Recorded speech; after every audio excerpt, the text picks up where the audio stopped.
नमस्कार गुरुजी। नमस्कारम। ओम वक्रतुंड महाकाय सूर्यकोटि समप्रभ निर्विघ्नं कुरु मे देव सर्वकार्येषु सर्वदा। ओम श्री महागणपतये नमः। ओम श्री गुरुभ्यो नमः। हरिः ओम। सदाशिवसमारम्भां शङ्कराचार्यमध्यमाम् अस्मदाचार्यपर्यन्तां वन्दे गुरुपरम्पराम्। अस्मद्गुरुभ्यो नमः। श्रुतिस्मृतिपुराणानामालयं करुणालयं नमामि भगवत्पादं शङ्करं लोकशङ्करं। शङ्करं शङ्कराचार्यं केशवं बादरायणं सूत्रभाष्यकृतौ वन्दे भगवन्तौ पुनः पुनः। ईश्वरो गुरुरात्मेति मूर्तिभेदविभागिने व्योमवद्व्याप्तदेहाय दक्षिणामूर्तये नमः। ओम श्री मेधा दक्षिणामूर्ति स्वामिने नमः। ओम सहनाववतु सहनौ भुनक्तु सह वीर्यं करवावहै तेजस्विनावधीतमस्तु मा विद्विषावहै। ओम शांति शांति शांति। हरिः ओम श्री गुरुभ्यो नमः। Harihi Om. Namaste once again, everyone. Namaste, Guruji. Namaste. Avyaktanamni Paramesha Shaktihi Anadya Vidya Trigunatmika Para Karyanumeya Sudhiyaiva Maya Yaya Jagat Sarvamidam Prasuyate. So we are in some detail discussing the topic of Karana Shariram, the causal body, the finest layer of our personality. And I said in the beginning itself that this topic is quite challenging to understand.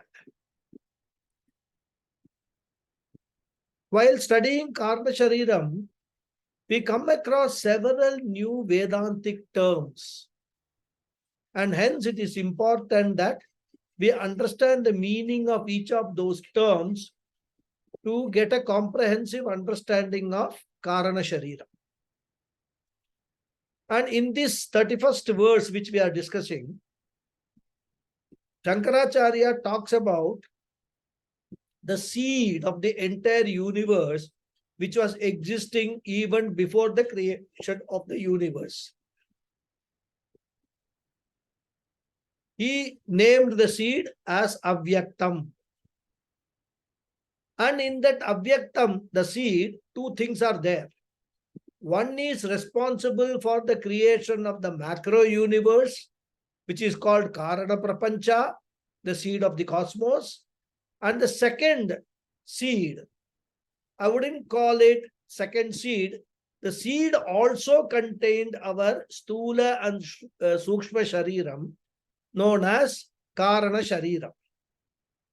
Thus, Karana Prapancha and Karana Shariram always go together. The seed of the universe goes along with the seed of the body. They are always together. So even though we use two words, Karana Prapancha and Karana Shariram, these can be differentiated only after the creation. Before the creation, before the unmanifest state or in the unmanifest state, we cannot even differentiate the Karana Prapancha and Karana Sharira. And that is why this mixture has been given the title Avyaktam, indistinct, unmanifest. Then after the creation, we make a finer division, which is more conventional. The Karana Prapancha is called Maya. The Karana Shariram is called Avidya. And as I said, these are terms which are interchangeably used also rather. This Avyaktam or Maya is also called Shakti. power or the potential. Because with that Shakti alone, the entire universe emerges. It becomes active. So here Adi Shankara calls it Paramesha Shakti. And we must always remember when understanding these slokas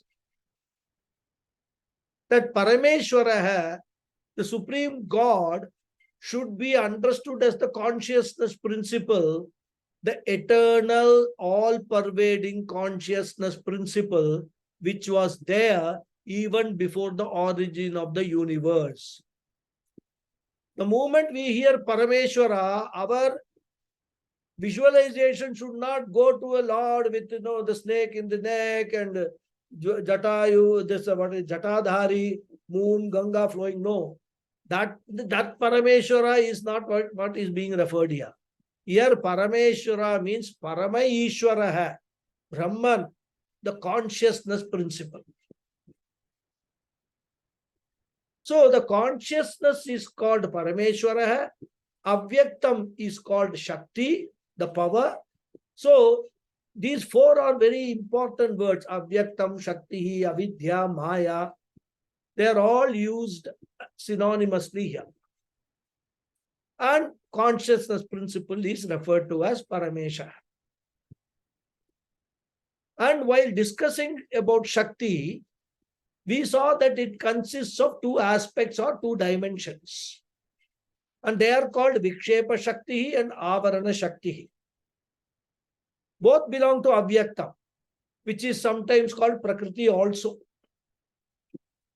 So Avyaktam or Maya aspect of Parameshwara or Paramesha uses the Vikshepa Shakti to create the cosmos, or to put it more accurately, to project the cosmos, to make the cosmos appear, to manifest the cosmos. Since the appearance of the cosmos is only a projection which does not have any reality, just like the projection that we see of a film on the screen of the cinema hall, which does not have any reality. Similarly, this projection of the cosmos, you can call it on the screen of consciousness, does not have any reality, and for expressing that, we use a term mithya. Mithya refers to the nature of this projected cosmos. Of course, we will discuss about mithya and all later. Lot more needs to be understood about this mithya. So that was the first power. What was that? Vikshepa Shakti. Then the second Shakti is Avarana Shakti, which means concealing power, covering power. And this covering power is the cause for ignorance. Therefore, human ignorance of the self, is already there in Avyaktam, and it is caused by Avarana Shakti. Therefore, Avarana Shakti conceals, as it were, the fact that the cosmos is only a projection by Vikshepa Shakti, and thus makes the cosmos appear as though it is real. And this Avarana Shakti successfully makes us ignorant of the reality.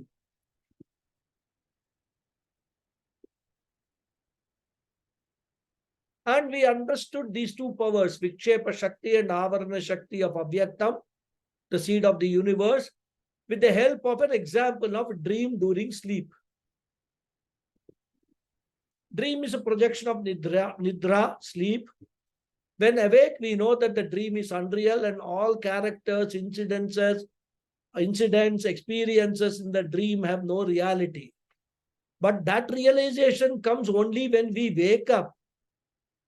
During the dream, I do not look at the dream world as dream. As I said, In the dream state, the dream is not a dream for a dreamer. For a dreamer, everything is real in the dream, even though it is not real, and he will vouch that he is seeing a real world.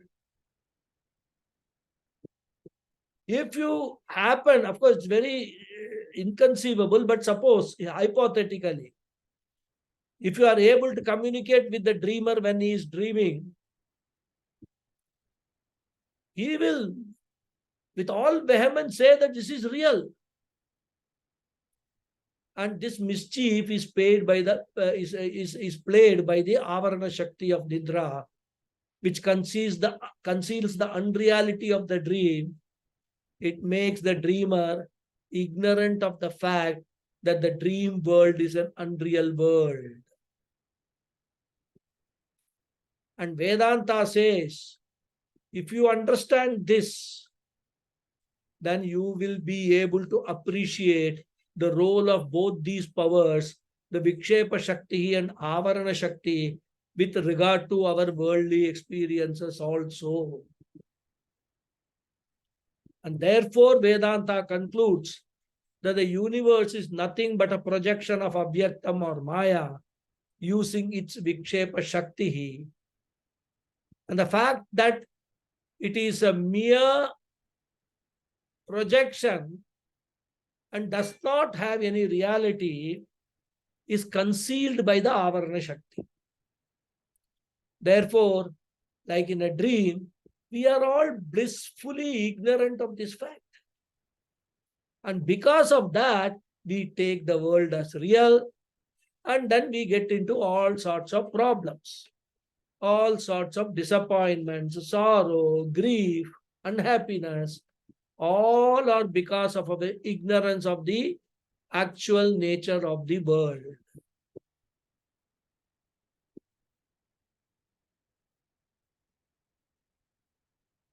And so Vedanta is saying,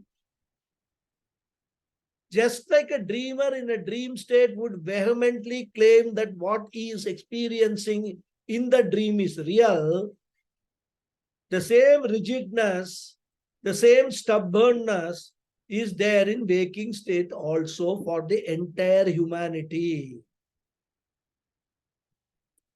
So Vedanta says that this Prakriti or Maya, projection, unreal universe, with the help of Vikshepa Shakti and Avarana Shakti, makes us wrongly conclude that this tangible, visible universe is real. And this power of this Avarana Shakti can go to such an extent. Nowadays, I don't know whether it is happening, but in olden days, when some of these old ladies will go to see a movie, some dharmic movie, some god and all that. When that god image appears on the screen, they will think that it is real, and then they will pray to that god and even offer some, some coins and all that on the screen. That much they will, attribute reality to a screen image. It must be some actor putting on the makeup of some Rama, Krishna and all that, appearing there. For all that we know, before the shot, he would have actually taken a couple of shots also, and then appearing on the screen for the shooting. And let any amount of Guru's pleadings, let it be there. These people will not get convinced. They will not get convinced that it is a mere projection, that it is all Maya Karyam only. They will not get convinced. I gave you the example of what happens in a magic show. The difference between children watching a magic show and adults watching a magic show. It's all Maya Karyam only.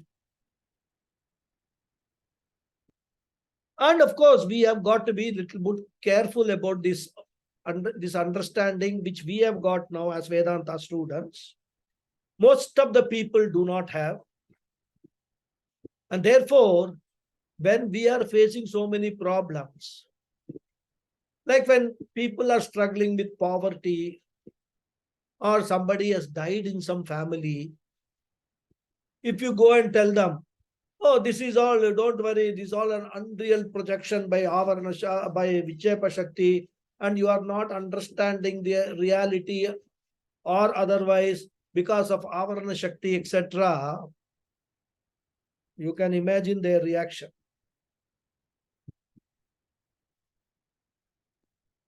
In fact, they would be more sorrowful that they invited you for that. And therefore, Jnani is very careful. He never tells all these things everywhere. As Krishna said in the 3rd chapter, Na buddhi bedam janayet.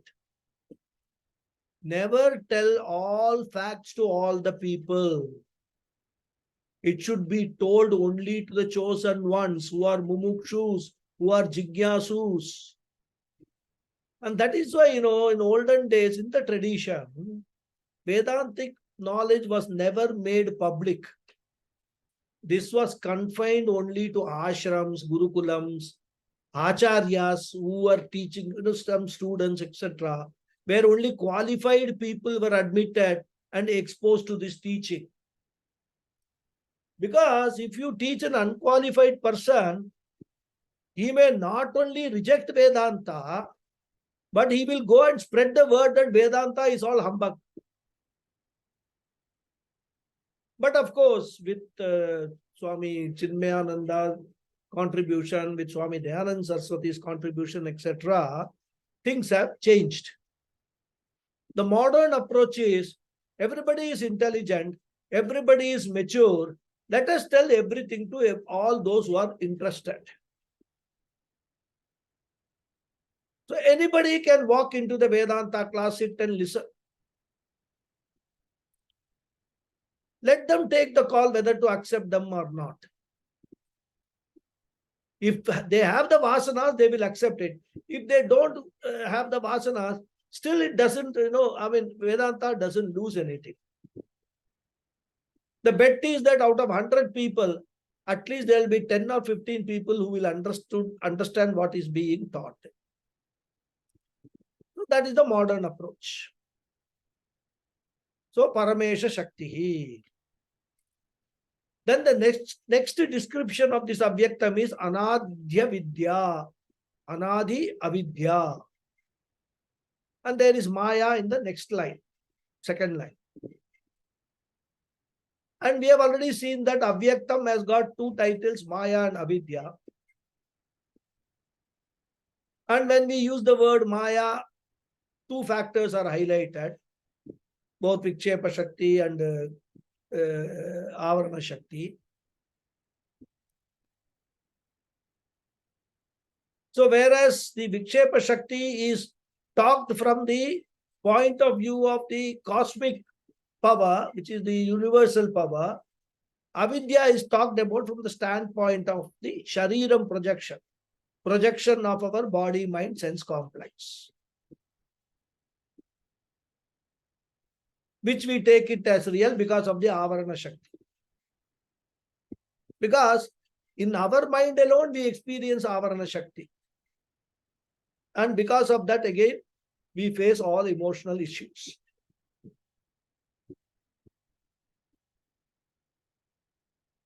Our mind is in the grip of Avarana Shakti. So all Vedanta classes, all Vedanta teaching, in every talk, what is the Guru doing? He is attacking the Avarana Shakti. He wants the intellect to accept and remove that covering. Avarana means cover, as I told you. So the Guru is helping the student to discover their self by removing the Avaranam. He wants the students to discover, remove the cover. Remove the Avaranam, remove the cover. This is the process of self-discovery. That is why we say it is self-discovery. Self-knowledge is nothing but self-discovery.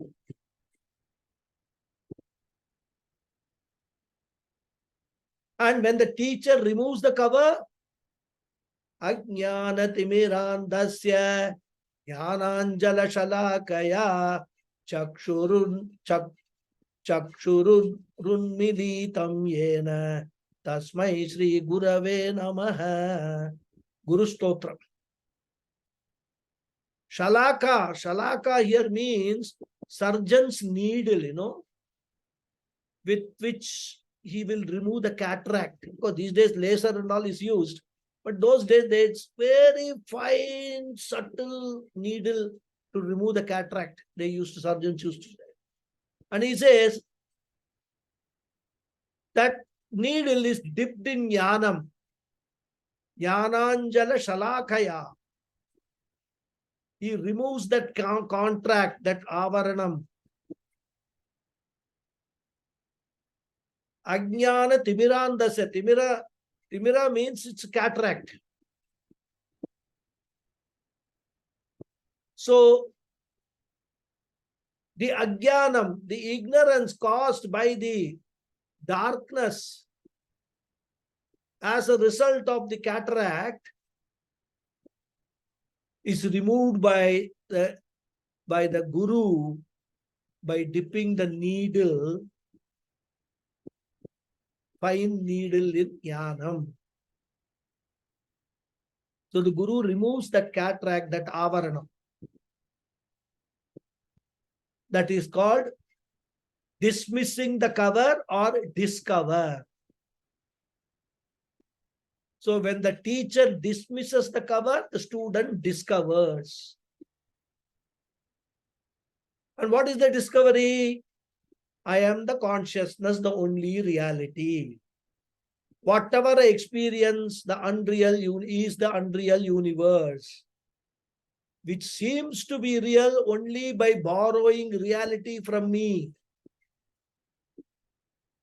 And that is why, from the standpoint of macro projection power, the word Maya is used. And from the standpoint of micro concealing power, the word avidya is used. So avidya here means concealment of ignorance. That you are ignorant, you don't know. Maya is projection. The word Maya is derived from the root ma, verbal root ma in Sanskrit. And the common meaning of the word ma is to measure or to know. Both meanings are there. Other meanings are also there for ma. So one of the meanings is to project or to exhibit or to display. So it is called Maya. Maya displays the world. Or Bhagavan displays the world through Maya. Either way you can take it. Projection is done by Maya, the Maya Shakti. Therefore, Paramesha Shakti Anadi Avidya. That adjective Anadi is very important. We cannot talk about the beginning of Avyaktam or Maya or Avidya. It is beginningless Avyaktam, Maya, Avidya. As I said, in the scriptures, Avidya, Maya are interchangeably used, even though we make a conventional difference. We must remember, it's only a conventional difference. In the place of Maya, sometimes they say Avidya projects the universe. And in the place of avidya, they say Maya covers the reality. Both are many, different expressions are there. So if we come across anything, we must not get confused. That's the purpose of pointing this out. Then there is one more Guruji, what do you mean by beginningless Vidya? Can you keep the question for end of the class? Okay. Yeah. Okay. Yeah, because normally in teaching, we don't ask questions in between, because then it disturbs the thought. So that's why.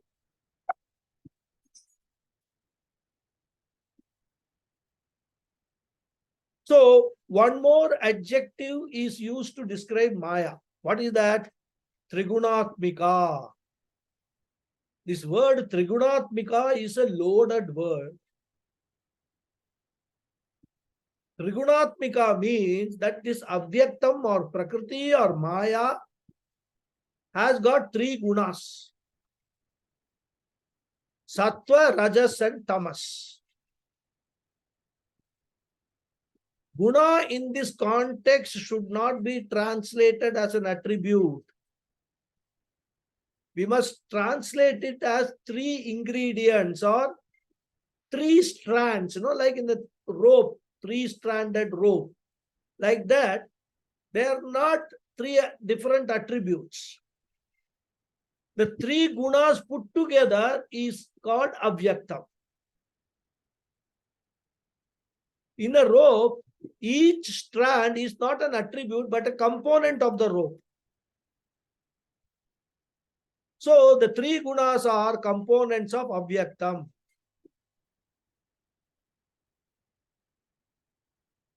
And why are these three gunas mentioned? In the 14th chapter, Gita talks about three gunas and their functions. Sattva guna stands for knowing faculty, which is experienced by all the living beings, especially human beings. With mind and jnanendriyani, I can know. In fact, using them, I can know the ultimate reality. Sattva guna, therefore, is very, very important. And because Sattva guna is important, Maya becomes very important. But many people, without proper understanding, they degrade Maya, criticize Maya as unreal, etc. We should remember that moksha or liberation is possible only because of the Sattva guna of Maya. It is called Vidya Maya.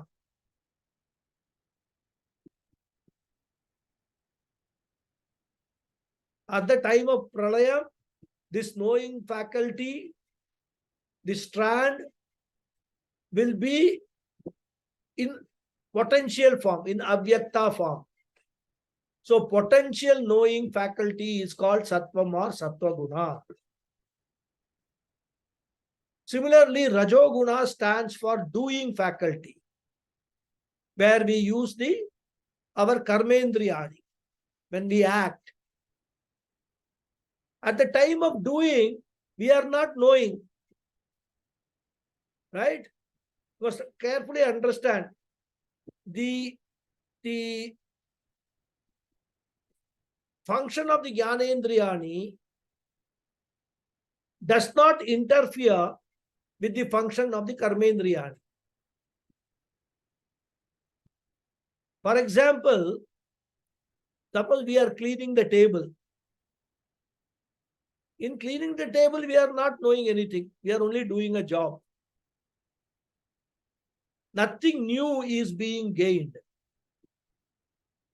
But suppose you are gaining something new, some knowledge is being gained by cleaning the table. For example, it's a glass top table or a table with a laminate top. You may clean both the tables, but get some knowledge that the glass top table should be cleaned in this manner, and the laminated top table should be cleaned in this manner. That is knowledge. But if you otherwise do the job of cleaning, it does not give you any new knowledge. So the second faculty is Rajoguna, which is predominantly acted by Karmendriyani, the organs of action. And the third one is Tamas. When we are tired of both knowing and doing, say we have been reading for hours, or we have been working for long hours, we get tired and we require rest so that we can recuperate and again work or learn. That means what? we require a recuperating faculty, which is the resting faculty, which is the sleeping faculty, which is the inertia faculty. We become inert, as it were. And that is called tamoguna, has the resting faculty. And this sleep, this tamoguna is also very, very important. Nowadays, there are a lot of researches going on, on sleep, sleep patterns, sleep deprivation, how many hours, at what age one needs to sleep to keep you physically healthy. Stress-inducing sleeplessness. When you don't get sleep, it induces a sort of a stress, and then it actually increases the risk of diseases. In fact, these watches and all, the Apple Watch kind of a thing, or many other devices, are available to monitor our sleep. It will tell you what kind of a disturbed sleep you had, how many times you are sleep. You might not have physically woken up, but the sleep is broken. All that is monitored by the device. So, sleep, tamoguna, is a very important part of our health system.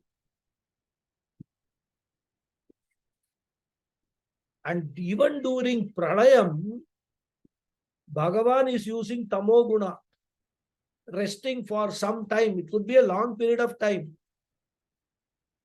But Bhagavan is at rest, they say. Thus, knowing, doing, and resting faculties are all there in living beings. All these three faculties are potentially present in Avyaktam, and that is why it is called Trigunatmika, consisting of three components of Sattva, Rajas, and Tamoguna. Triguna Atmika. Here Atma means Swarubam, nature. Then there is a word Para. Para means the superior one. Avyaktam is called superior because it is the cause of the universe. Universe is called Vyaktam, manifest one. Since the unmanifest is the cause and the manifest is the effect, it is like parent and children. Children are indebted to parents for their very arrival into the world. Therefore, the karanam, the cause, must always be respected. We should be grateful. In fact, if our parents are with us, or even if they are living away from us,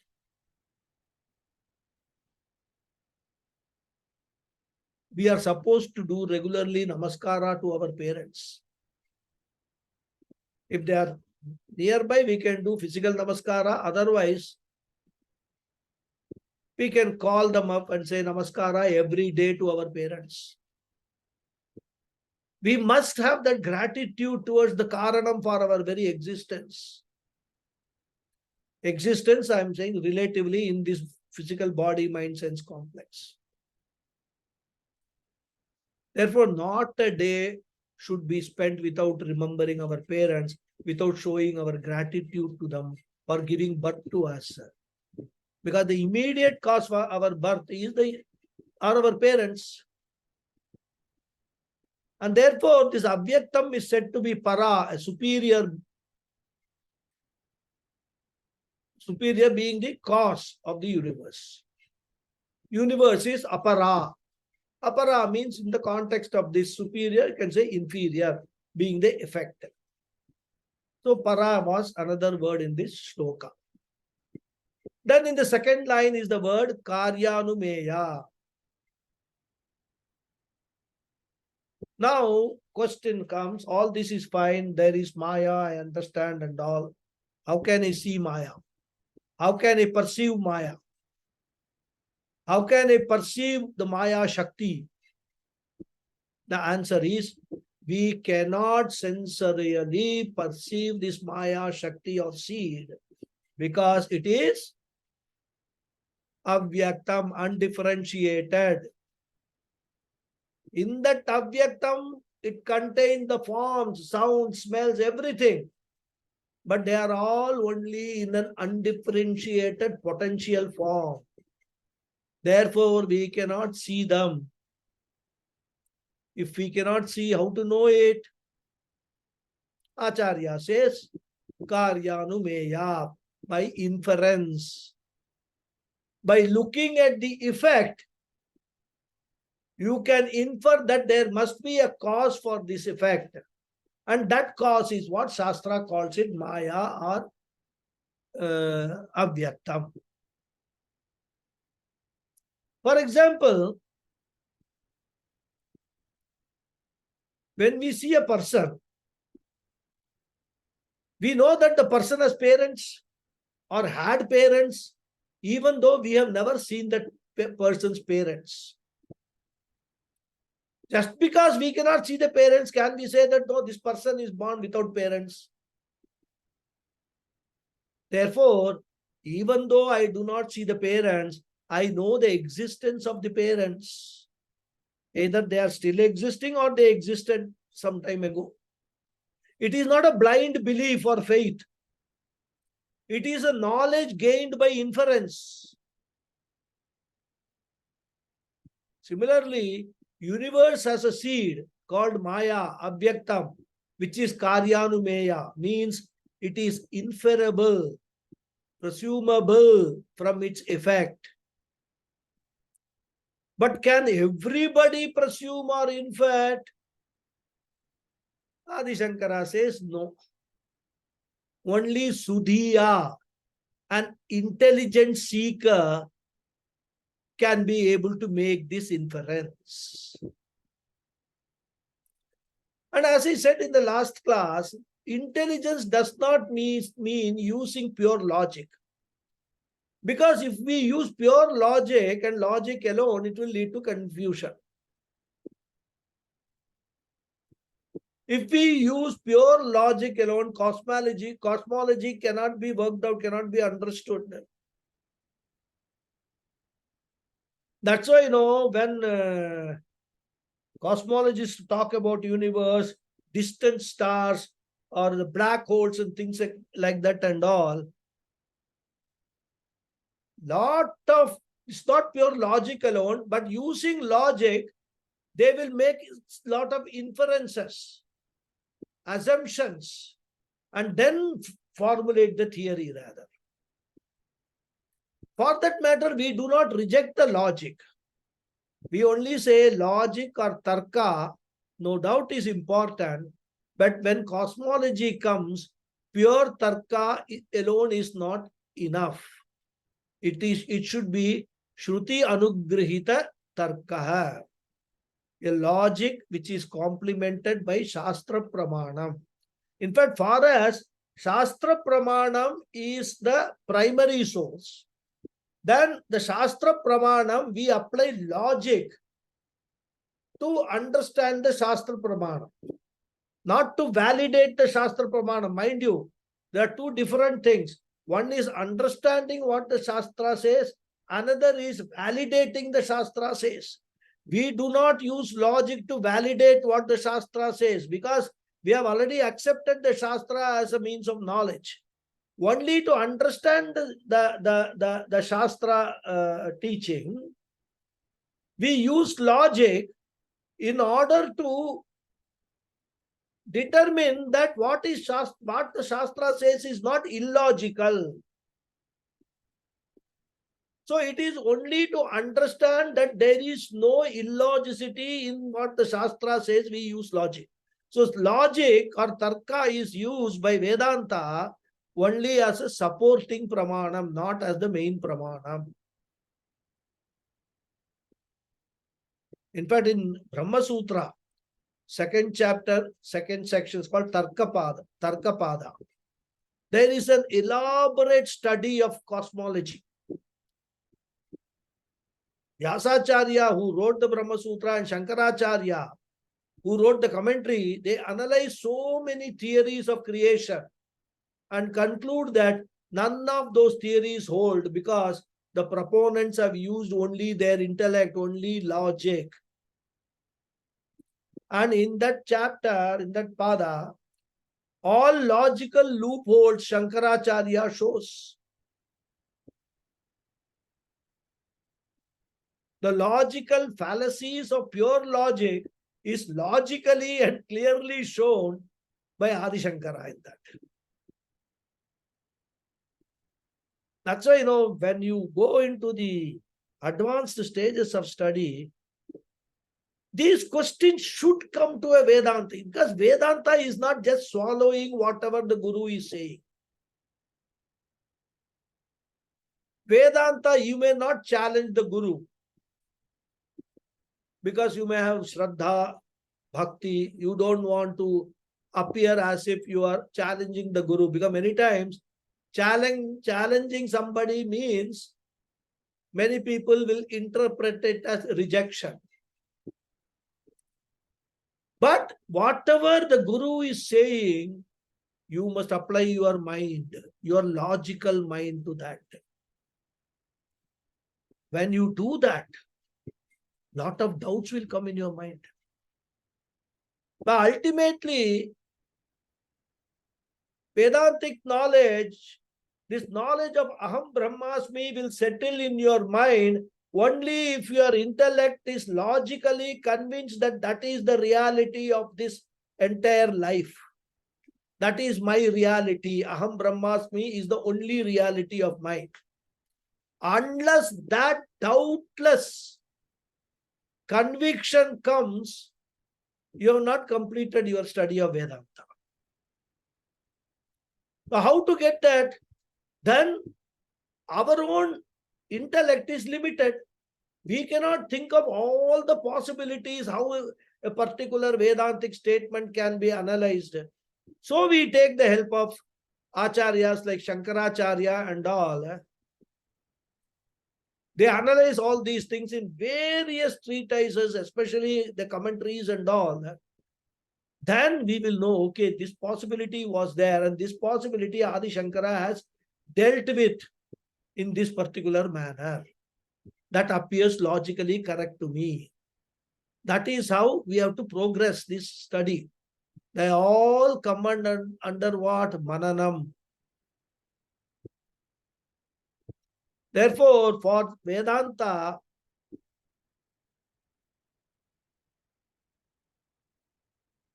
pure logic means Shastra Shushka Tarka. Without Shastra, Shankaracharya says the only convincing cosmology is the Vedic cosmology, which presents what was present there before, which was not only the matter in potential form, but consciousness also. Without these, and the matter was a part of that consciousness. That's how we can establish Advaita. So when you go through few Upanishads and Bhagavad Gita and all that, when you come to Brahma Sutra, you are really into the thick of Vedanta. Understanding the Brahma Sutra, 555 sutras. Could take you a rest of your life. But it's worth it. So mere intellect will never know or understand what was before creation. Intellect can know only what was after the creation. Therefore, the tradition says, use the intellect. Don't throw it away. But use Shastram also. And the person who uses Shastram and intellect both together is called a Sudhihi. Such a person uses two pramanams of logic and Shastra, or Shruti and Yukti. Concurrently, he uses them. So he says, Karyanumeya Sudhiyaiva Maya. Such person alone, by such person alone is this Maya knowable. Only he can understand about this Maya. Then the fourth quarter sloka is Yaya Jagat Sarvamidam Prasuyate. Yaya means by this Shakti, by this Maya, Avidya alone. Idam Sarvam Jagat, this entire universe, which includes every physical body as well as every subtle body, this universe, Prasuyate, is generated, is given birth to. The word Prasavam in Tamil is from this Prasuyate only. Thus, Karana Shariram is introduced as a part of the universal seed in this sloka. Now we will move to the next sloka, verse number 32. Very, very melodious sloka. Shows the poetic accomplishment of Adi Shankaracharya. Sannapya sannapyubhayatmikano bhinnapya bhinnapyubhayatmikano sangapya sangapyana sanghakubhayatmikano mahadbhuta nirvachaniya rupa. The Anvaya also is because this sloka has got a lot of sandhis. So we have to be very careful while splitting the sandhis in the Anvaya. Sat na api, asat na api, ubhayatmika na u. No is na u. Bhinna api, abhinna api, ubhayatmika na u. Sanga api, ananga api, api is not ananga hi, ubhayatmika na u. Mahadbhuta anirvachaniya rupa. This is the Anvaya of the sloka.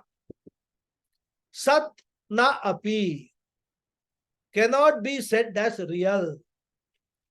Asat na api cannot be said as non-existent.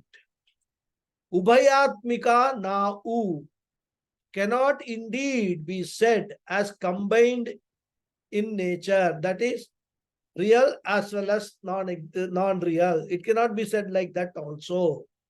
Bhinna api, that it is separate from Brahman. Abhinna api, you can add na u, is not separate from Brahman. Na u cannot indeed be said. Ubhayatmika na u is not indeed combined in nature. Sanga api is not one possessed of parts. Sanga means angena saha, sanga, parts, limbs. Sanga api is not one possessed. Sanga na api, not possessed of parts. Ananga api, not one without parts. Ubhayatmika na u is not indeed combined in nature. Mahadbhuta, she is a great wonder. Anirvachaniya rupa, cannot be categorically explained. So we are now advancing in our understanding of what this Maya is. Because it requires such a concept that we require better understanding. And again, this is again one of the, of course, all verses are important, but it is again one of the most important verses. And in this sloka, another important feature of the Avyaktam or Maya or Avidya is present. We have already seen three features of Avyaktam. That it is the cause of the universe, first feature.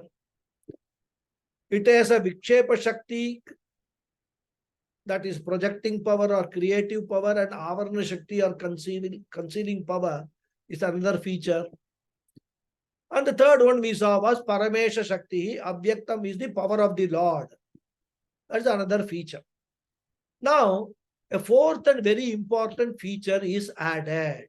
What is that? He says, we'll first see the second half. Mahadbhuta Anirvachaniya Rupa.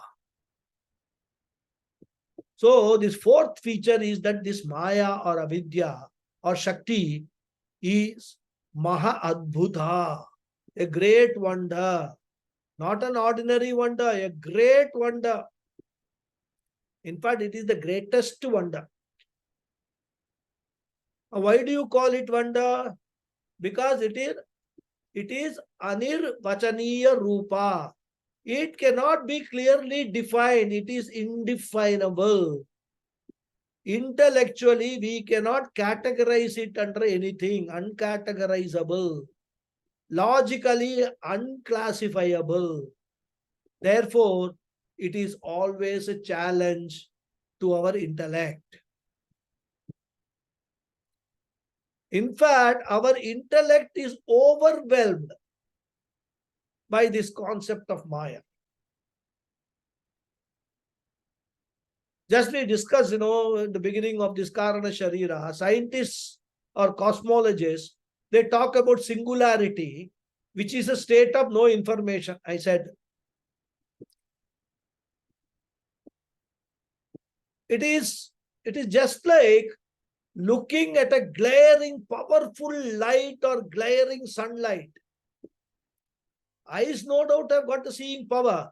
But when you try to see the sun in the mid-noon with your naked eye, the eyes are overwhelmed and then you are not able to see anything. In fact, the eyes will start paining rather if you see the sun just for more than a few seconds. That's why when we do Madhyanam, we are supposed to see the sun. Jog cha Suryam Pashyet or Drishet. Jog cha Suryam Drishet. Look at the sun. After the Madhyana mantras, you are asked to look at the sun. Every day you have to look at the sun.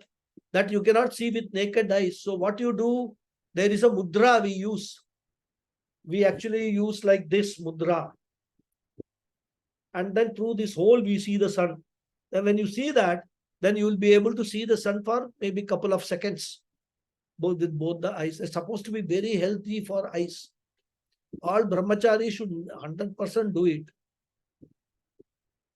But after seeing that sun, first of all, difficult to see, but suppose you have seen, when you turn your eyes away from the sun, you cannot see other things. It's all some darkness.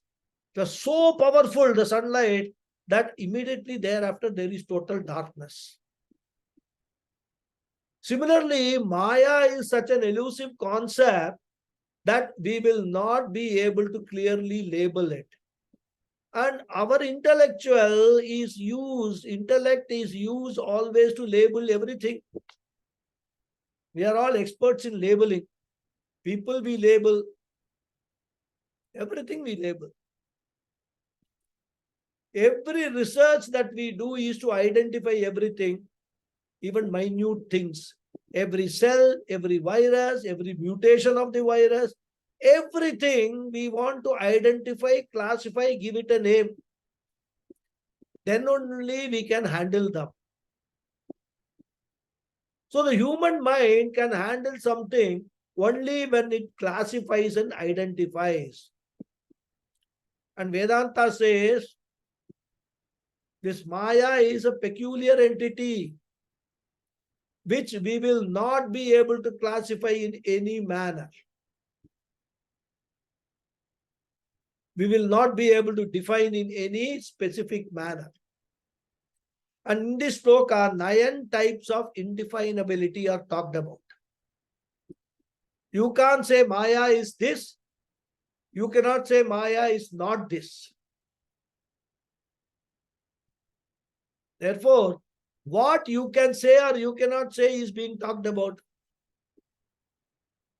And these 9 types are defined based upon normally how the intellect wants to classify everything into 9 types.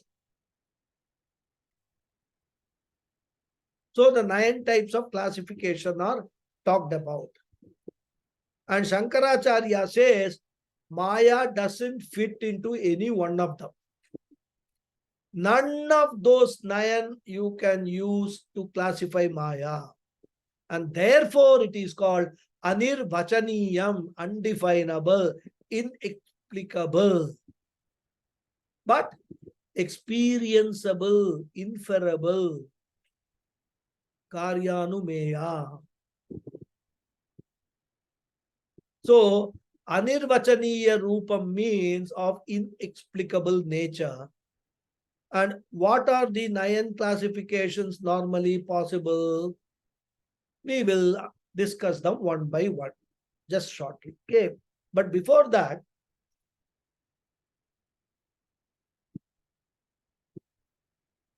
we need to note that this indefinability or unclassifiability is not the main feature of Maya alone. In fact, it is the main feature of all products of Maya also. Therefore, Karana Prapancha, Karana Shariram, they are also mysterious. Their products, Stula Prapancha and Stula Shariram, Sukshma Prapancha, Sukshma Shariram, even they, on a deeper probe, will end up as Anirvachaniyam only. Scientists get boggled down with this problem. When initially they started analyzing the light, they said it is a wave. After more research, they came to the conclusion light is not a wave, but it is a particle. So they came up with this wave-particle dichotomy. They said it behaves like wave also, it behaves like particles also.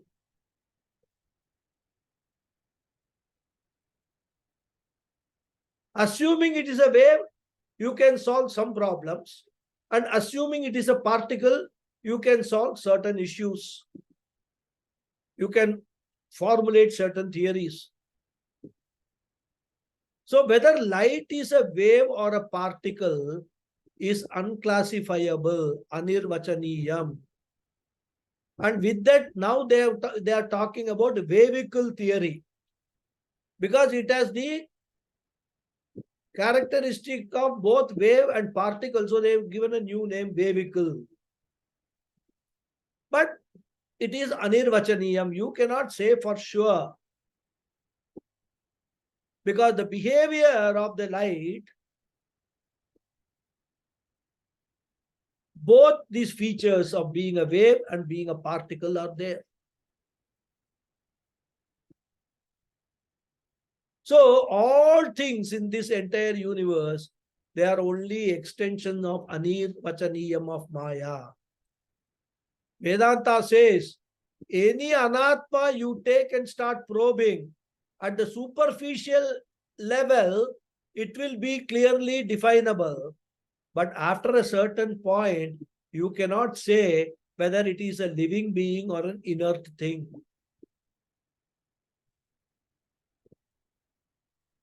Now, at the present stage, things are very clear. They are like black and white, right? I am sentient, and this table which I am using is insentient. But if you go a little deeper, there are certain organisms and viruses, etc., which you will find it difficult to classify as organic or inorganic, sentient or insentient.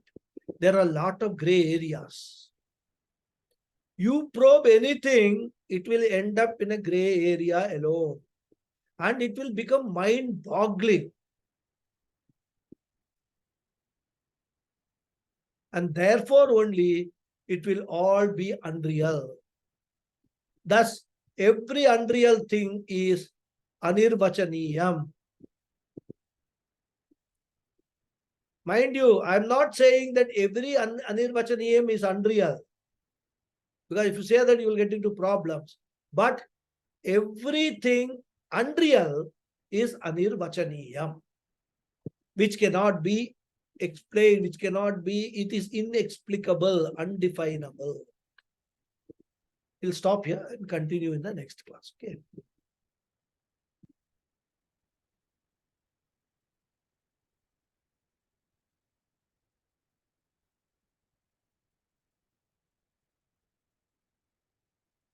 Om Purnamada Purnamidam Purnat Purnamudachyate Purnasya Purnamadhaya Purnameva Vasishyate. Om Shanti Shanti Shanti. Harihi Om Shri Gurubhyo Namaha. Harihi Om. Dhanyavadaha Sarvesham. Thank you very much. Thank you. ಧನ್ಯವಾದ ಗುರುಜಿ. Dhanyavada. Thank you, Guruji. Thank you, Guruji. Thank you, Guruji. Hari Om. Thank you. ಧನ್ಯವಾದ ಆಚಾರ್ಯಜಿ. Dhanyavada. Thank you. Thank you very much, Guruji. Namaskaram. Namaskaram. Yes, Hariji, you had one question. Can you repeat the question, please?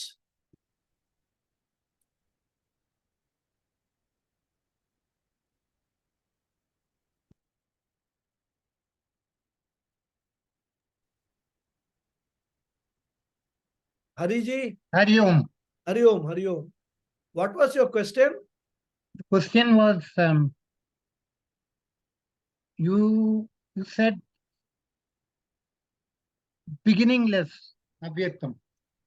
Beginningless means we don't No, when it began. yeah, So it is called beginningless. Because there are many Yeah. people, they use Ah. the expression time immemorial. yeah, correct. But the use of the time immemorial means that it has a beginning, but I don't remember it. No, actually, it was not avyaktam. It was, you said beginningless for ignorance. Beginningless for? Ignorance. Yes. So this How can- ignorance, avidya, Ah, when did it start? if we are talking about micro cosmic ignorance, it's the individual ignorance. It started with my birth, my ignorance. There is nothing called individual and this thing, because in Maya, Ah, it is all avyaktam. There is no difference between micro and macro in Maya. Understanding what I'm saying? yeah. It is only differentiation, micro, macro comes after manifestation.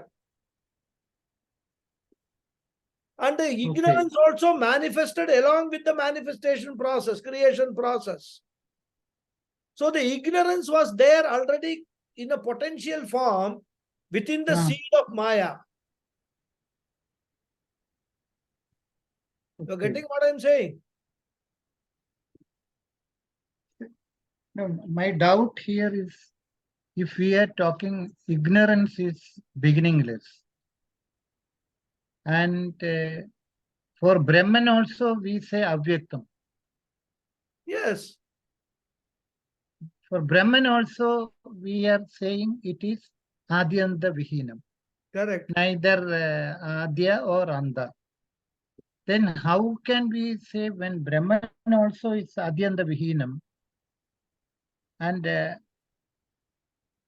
I'm not challenging. I'm No, only no. trying What is to. your question? I'm not able to understand. I know you. How do we? No, no. My question is, if Brahman is beginningless and endless, it is eternal. How can we say the ignorance also is beginningless? Ignorance is the aspect of Brahman which we call Maya. Okay. See, there is only consciousness, Brahman, correct? Yeah. What is Maya? That consciousness we called Paramesha or Parameshwara. But Paramesha is a better word. That Paramesha has got a Shakti. That Shakti is what we call Maya or Avidya or whatever it is in Prakriti, etc. It is Okay. not different from Brahman. Maya and Brahman are actually not two different things. Brahman is there, Maya is within the Brahman. It is not a part of Brahman. So both are beginningless. But in characteristics, they are different in the sense that Brahman is the blessing consciousness principle. Maya is the matter principle, material principle. And this material principle, one of the aspects of this material principle is ignorance, which is what we call avidya, which is there in this Maya in potential form. So Brahman, Yeah. as though uses this power of Maya, which is a Maya is the power of Brahman, Yeah. as though uses this power of Maya to create the world. So initially Maya was in unmanifest form. In unmanifest form, whether it is ignorance or whether it is material or whether it is anything about this entire cosmos, they are in undifferentiated form. This much you are following the logical argument? Yeah. When they manifest only, we start differentiating, okay, this is ignorance, this is Karana Shariram, this is Karana Prapancha, this is Sukshma Shariram, this is Stula Shariram, like that. For example, we take a seed of a mango tree or Yeah. any tree for that matter. Yeah. And we use all microscope and electronic microscope, everything that we have at our command to break open that seed and see what is inside. Can you in that seed differentiate between the trunk of the tree, the leaves of the tree, the fruit of the tree, the branches of the tree, the roots of the tree? Can you differentiate? No. You cannot. But the very same seed, when you sow, it grows into, manifests itself into roots, trunk, branches, leaves, flowers, fruit, everything. But they are all potentially there in the seed. If it were not there, this tree will not grow. They will not come out. Similarly, everything is potentially there in Maya. And when it manifests only, we are able to talk about ignorance, beginningless times and all that. So the question is, okay, this Maya has got this ignorance in potential form. When did it start? When was the potential, when was the ignorance in potential form which got into this Maya, the seed? If there's such a question is asked, the answer is, we don't know. Since when has Maya been existing? So people logically know, okay, which is the first time this happened? It's asked, Shastra says, we don't know. We don't know when it's all happened. That is why, beginningless means simply stating, I do not know, I don't have an answer. It has been there eternally. Not necessarily this kalpa or this cycle of creation. This creation has been going on for so many cycles. We don't even know how many cycles it has gone. That is why beginningless times we say. And beginningless times is a phrase which Puja Swamiji used in order to be accurate about what we want to say. Because before that, many people use the word time immemorial. Puja Swamiji used to say, when you say time immemorial means, there was a time when it started, but we cannot remember it. It is not in our memory. That is not what Vedanta says. When it is said, the word anadi means not time immemorial, but beginningless times. Adi means beginning. Correct? Anadi means beginningless. That is how we say beginningless times. All that question of whether beginning and things like that will all arise only when the creation is manifested. At the potential stage, there is no question of any beginning, nothing is there. And the potential stage continues till the pralayam comes. I hope I have been able to somewhat.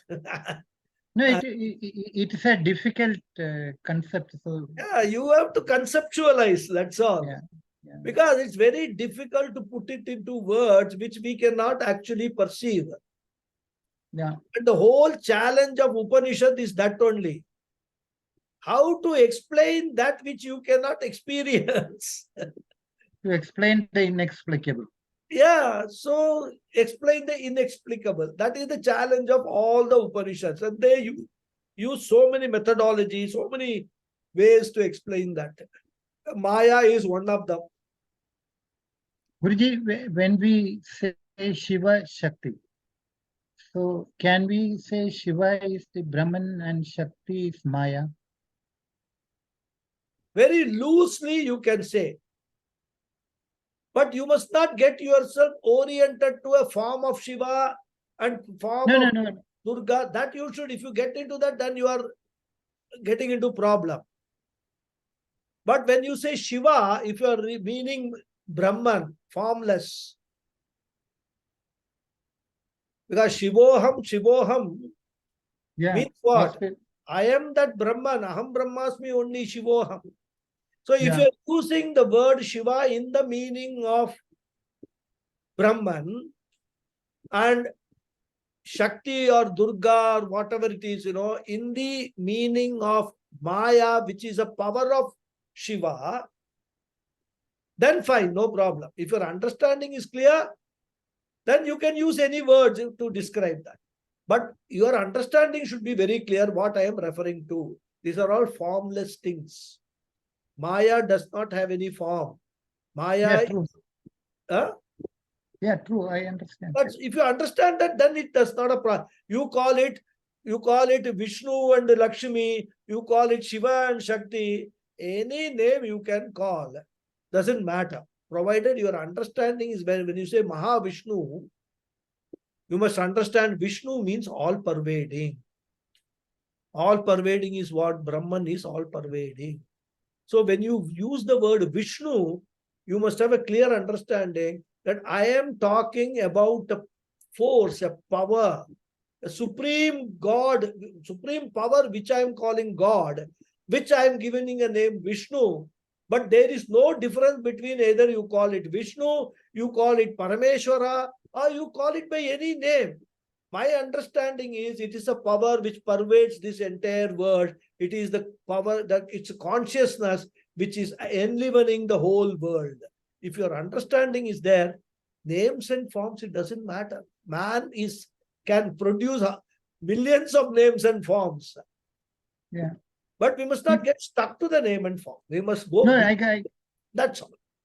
So then we have to give also a qualification, that Shiva and Shakti are inseparable, which means Brahman and Maya cannot. Exactly, inseparable. Exactly. Okay. Inseparable, because Maya is not a separate Shakti. Maya, the power of Brahman, for the creative power of Brahman is what is called Maya. That's all these are all very subtle things that we have to understand. The moment we say Maya is separate from Brahman, we are talking not about Advaitam, we are talking about Dvaitam, two things. Isn't it? That is how we have to understand all these concepts. It needs a lot of contemplation. Yes, that's why. Study Brahma Sutra, you will know. Many people will give up their studies because nothing is going into. They can't understand, they can't relate what is being talked about. You have to raise the level of your intellect to the level of the intellect of Adi Shankara to understand the Sutra Bhashya. Because it's for those who are really into it, it's a great journey rather. Reading Shankara's Bhashyam and Brahma Sutra, how does Shankara's mind works to bring up all the things which we can't even visualize or think about it, he will come up with all those arguments. And for that, first of all, not merely Vedanta, you must have a good grounding on Tarka Shastram also, Nyaya. You must understand what are the techniques used in Nyaya Shastram. You must have that knowledge. Then only you will be able to appreciate when Shankara is challenging certain other philosophies, saying that this what they are talking is illogical. You will be able to understand why he says it is illogical. Because according to Nyaya Shastra, that is illogical. So there are so many things, to learn and mind-boggling things. What we are learning is only one portion of it. When we advance, then we go to Tarka Shastram after. Because Brahma Sutra is what? Brahma Sutra, out of this 3 treatises, Prasthana Trayam, Brahma Sutra is called Nyaya Prasthanam.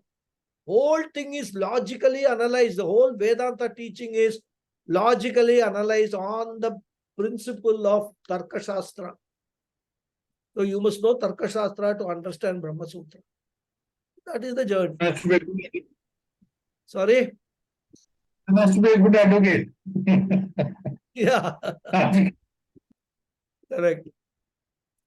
So all these things are there. That is Vedanta. Okay, are you? Any other question? Oh, hands are going up. So I guess we can. It is now the whole brain is they've gone for a Let checkup. it over for 1 week. Next week we will again meet and make it more confusing. Don't worry. But I tell you what, after some time, Yeah. when you keep exposing yourself to this, things will start becoming clear. Because all said and done, how long can the clouds remain in the sky? Isn't it? Yeah. It cannot be there permanently. Either they will rain and thin out, or sun will be so powerful that it will activate the winds to carry the clouds away. Eventually, the sun will shine. Similarly, these things may appear very cloudy now in our intellect. But you continue with the process slowly, and every Acharya, every Guru, every Jignasu goes through this process. Initial stages, nothing goes into it. But if you stop at that, then the therapy will fail. You have to continue to apply the medicine for a period of time. That's why Swami Paramathananda says, Vedanta is what? Systematic study for a period of time under a guidance of a guru. 3 important aspects he highlights. And that is the only way you can get over this, get this knowledge.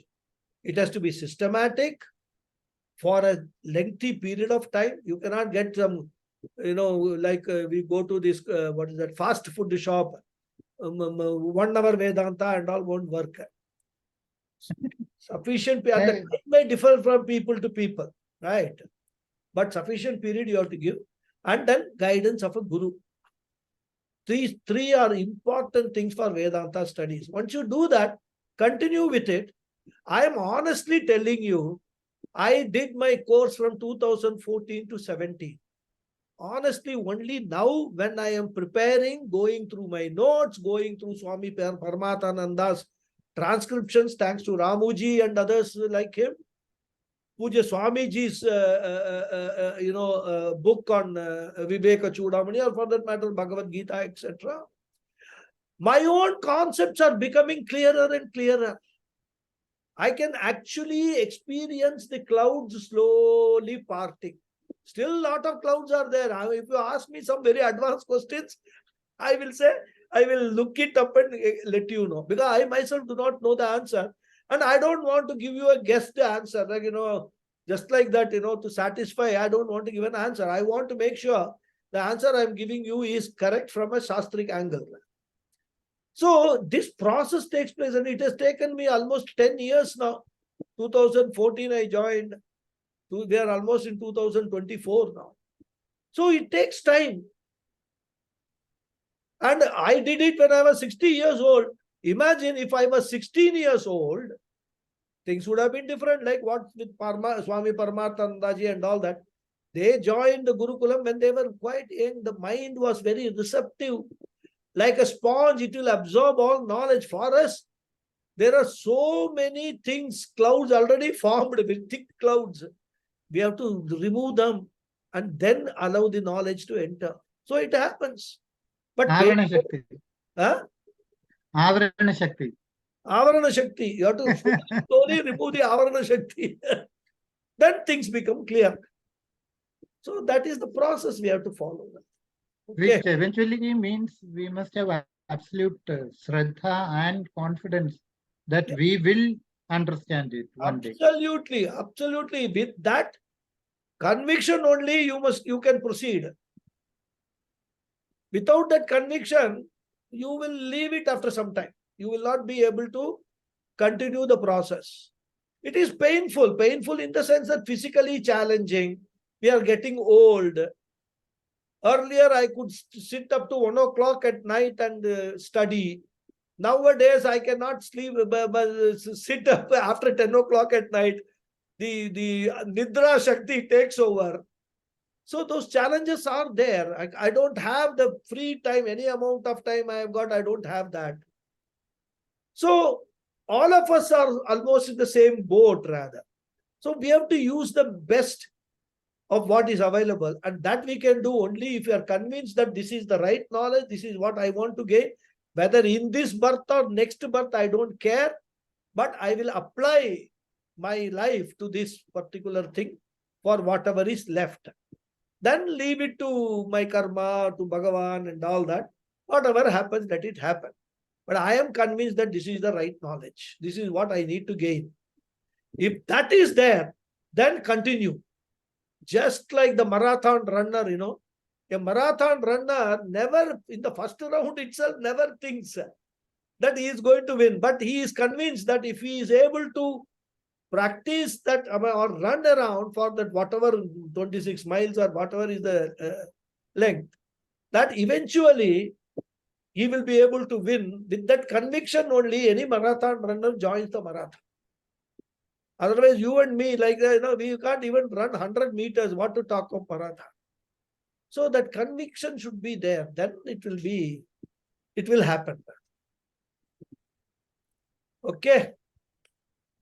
Right then. So we will close the session and continue next week. Okay. Hari Om. Dhanyavad. Dhanyavad. Hari Om. Dhanyavad. Dhanyavad. ಧನ್ಯವಾದ. Dhanyavad.